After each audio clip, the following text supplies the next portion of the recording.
constituencies is a demonstration of the faith and confidence that the electorate have in your capabilities to serve, transform, and improve their welfare and well-being. Today, you're invited to grapple with the challenges and work towards meeting the high expectations of the Kenyan people. Honorable Senators, I also wish to recognize my worthy opponents, Mr. Isaac Aloch Polo Alocher, Ms. Beatrice Kathomi Kinyua, Mr. George Bush, Mr. Frederick Mushiri Karuri, and Mr. George Njoroge Kuria for the valiant, mature, and well-fought competition. We have ably demonstrated that we can compete democratically and without rancor in a dignified race. Hongera kwenyu. I also extend congratulations to our newly elected colleagues in our sister house, the National Assembly, and wish them every success as we begin to execute our national duties of jointly steering our beloved country to greater heights. In embracing the spirit of devolution, I'm delighted by the rich blend of membership of the Fourth Senate drawn from former members of the National Assembly, governors, and members of the county assemblies.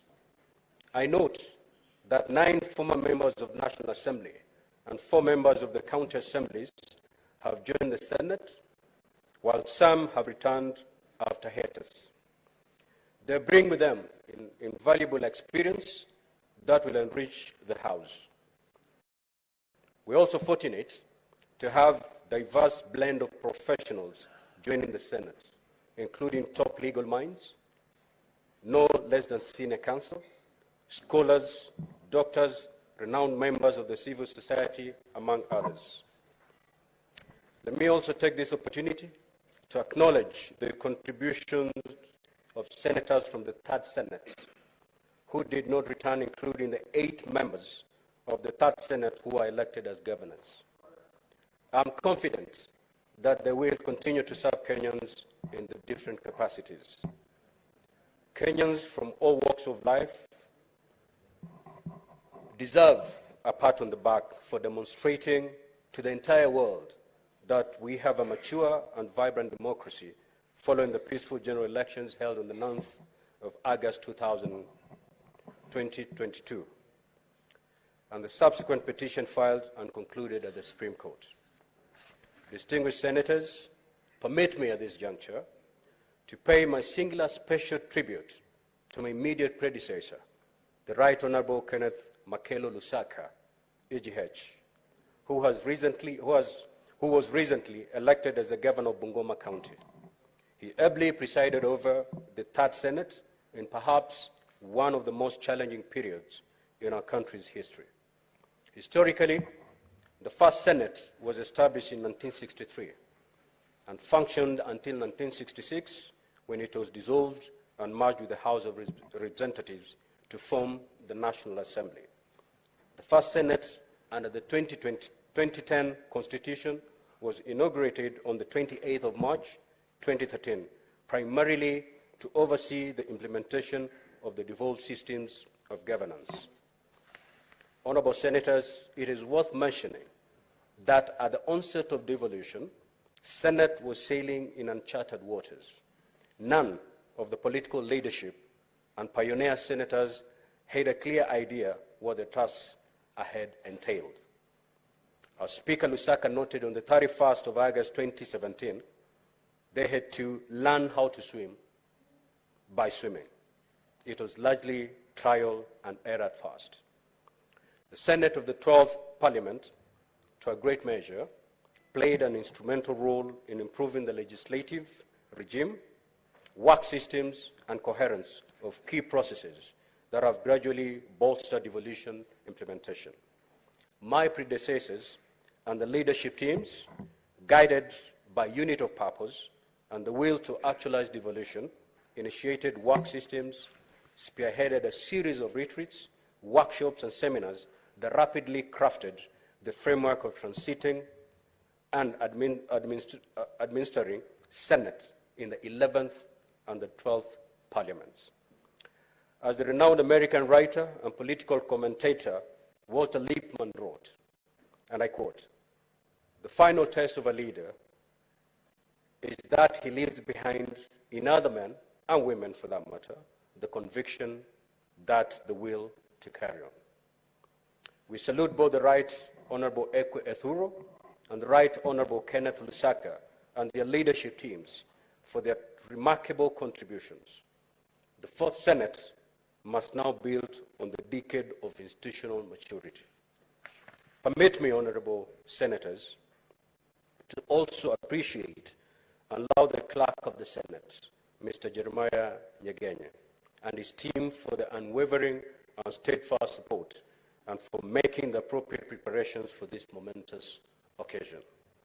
Honorable Senators, devolution as a novel development model was meant to ensure balanced, equitable, and just development in all regions of Kenya. I can submit without fear of contradiction that so far it is working. I welcome and associate myself with the positive spirit exhibited and pronouncements made by the newly elected governors to change their strategy of engagement and work more closely with the Senate, the National Assembly, and the national government. In addition, the pledge and commitment currently being witnessed to intensify the fight against corruption in the respective governments is highly commendable.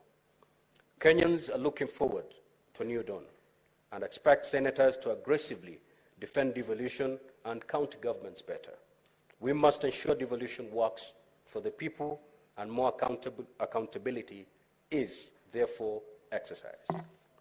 Distinguished senators, the critical question is, what next? What is next for the Fourth Senate? How do we build on the achievements of the First, Second, and Third Senates? Fundamentally, the Senate must continue to play its constitutional mandate and role more vigorously.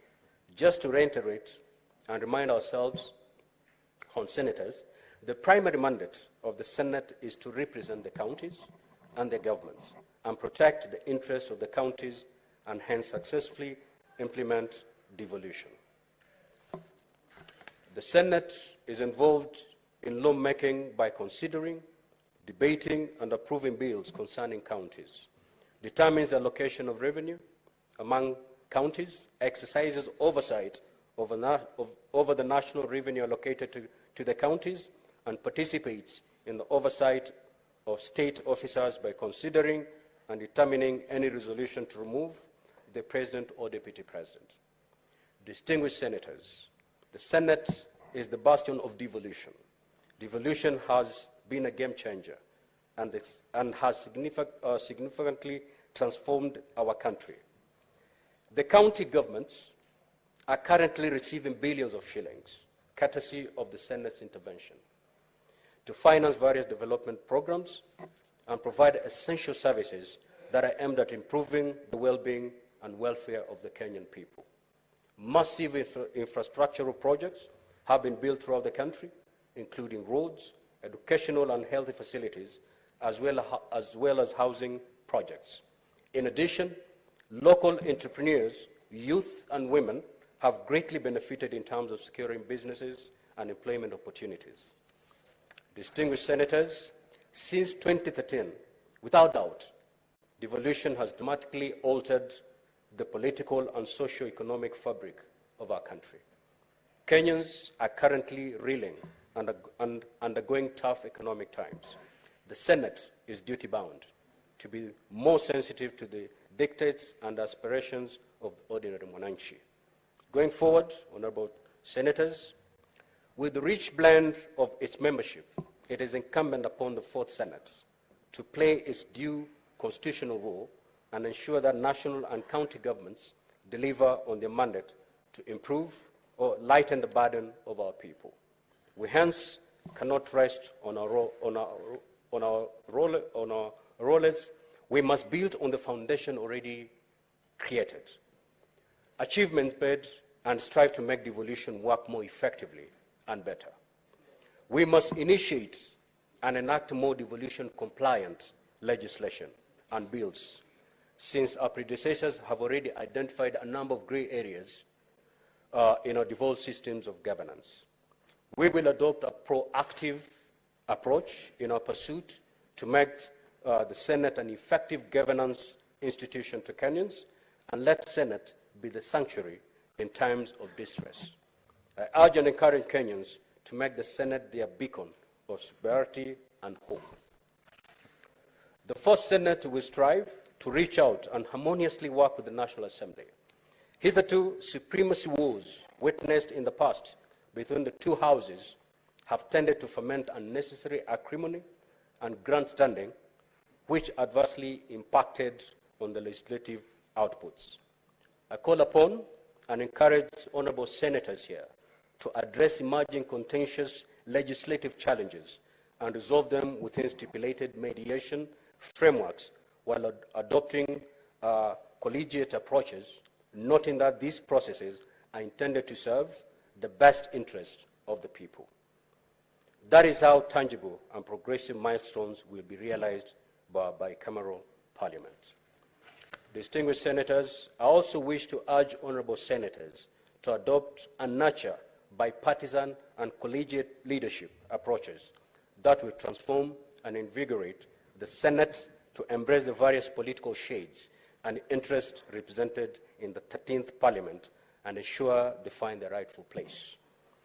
Under the new Senate leadership, we will endeavor and ensure to do the following.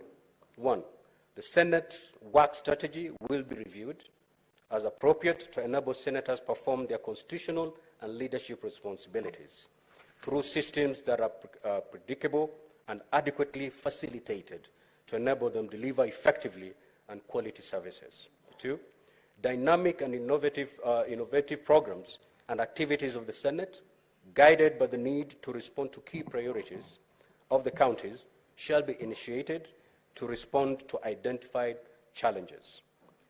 The Senate will continually bolster and strengthen internal collaborative linkages, deepen existing partnerships and engagement between the Senate, national and county government departments and agencies, regional and international development partners, as well as non-state actors, to work closely and harmoniously with the devolution family. Learning and leadership are indispensable to each other. We will ensure continuous capacity development and empowerment of senators and their secretariats so that they can constantly update their skills and expertise and ensure they acquire requisite parliamentary exposure to enable them handle complex and new frontiers of legislative and public affairs. The Senate will endeavor to be responsive to emergent situations and reignite the manner in which traditional legislative services and relations with our various stakeholders and counties are offered. Honorable Senators, elections come and go. We have concluded the electoral phase and must now proceed to the critical transitional and development phases. After the delicate ballet dance of politics, we have to overcome and begin to heal from our challenges born out of these divisive political alignments. I urge and call upon all people to refocus, embrace unity, and move forward. No Kenyan should feel left out. It is now time to put behind us political rivalries, roll out our sleeves, and together focus on building the new Kenya that we all desire. Distinguished senators, Kenyans expect from us nothing short of servant, responsive, and effective leadership.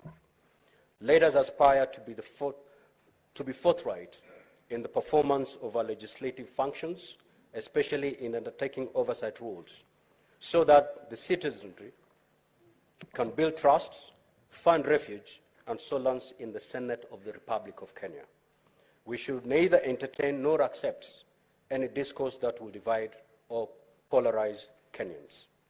Honorable Senators, as I conclude, I wish to undertake that under my stewardship, my commitment to you, honorable senators, and the people we represent, is to be a faithful and impartial servant, ready to discharge my diverse roles and responsibilities with due diligence and in accordance with the Constitution of Kenya and Senate standing orders.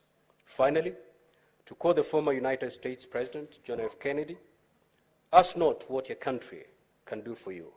Ask what you can do for your country. We have a collective, solemn, and patriotic duty and responsibility to rally fellow leaders and Kenyans to put the interests of our country first and move it to the next level of development and prosperity.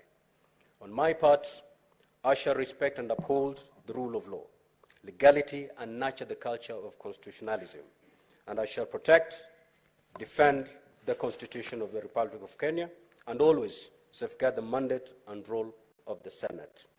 Honorable Senators, I welcome you all to join me as we embark on this journey together. I thank you.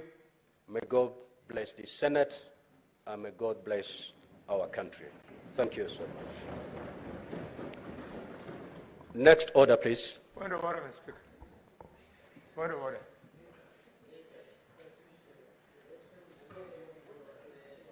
We do after the vote.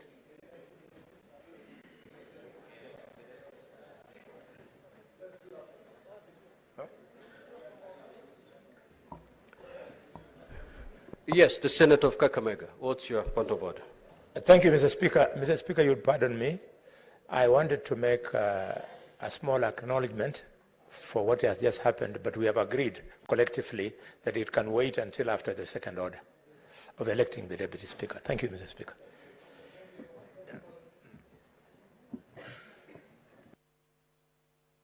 Very well, the Senator for Kakamega. Next order, please. Order number 5, election of the Deputy Speaker.